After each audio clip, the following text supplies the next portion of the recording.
Today I'm reading The Relatives Came.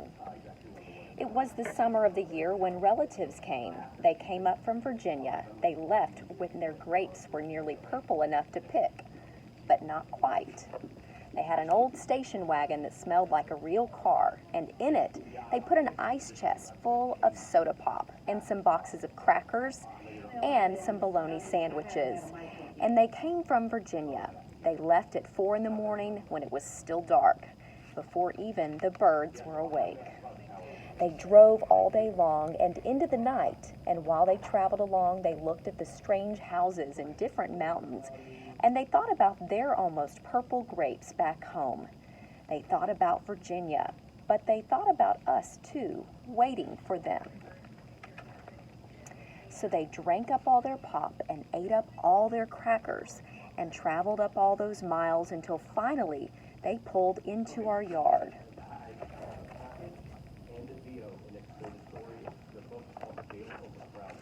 Then it was hugging time. Talk about hugging.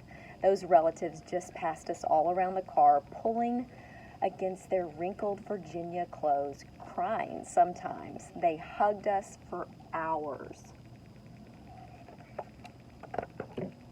Then it was into the house, and so much laughing and shining faces and hugging in the doorways.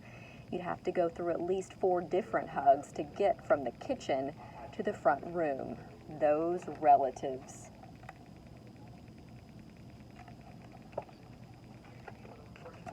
And finally, after a big supper or 2 or 3 times around, until we all got a turn at the table, there was quiet talk, and we were in 2s and 3s through the house.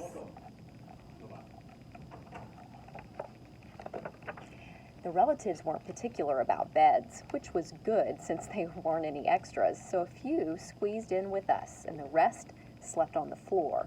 Some with their arms thrown over the closest person, or some with an arm across one person and a leg across another.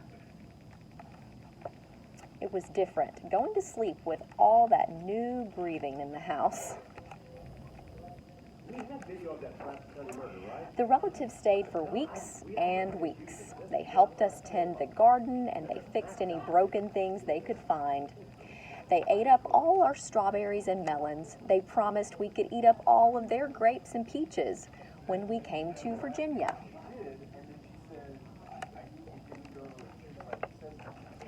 But none of us thought about Virginia much. We were so busy hugging and eating and breathing together. Finally, after a long time, the relatives loaded up their ice chest and headed back to Virginia at 4 in the morning. We stood there in our pajamas and waved them off in the dark. We watched the relatives disappear down the road. Then we crawled back in our beds that felt too big and too quiet. We fell asleep. And the relatives drove on all day long and into the night, and while they traveled along, they looked at the strange houses in different mountains, and they thought about their dark purple grapes waiting at home in Virginia. But they thought about us too, missing them, and they missed us. And when they were finally home in Virginia, they crawled into their silent, soft beds and dreamed about the next summer. The end.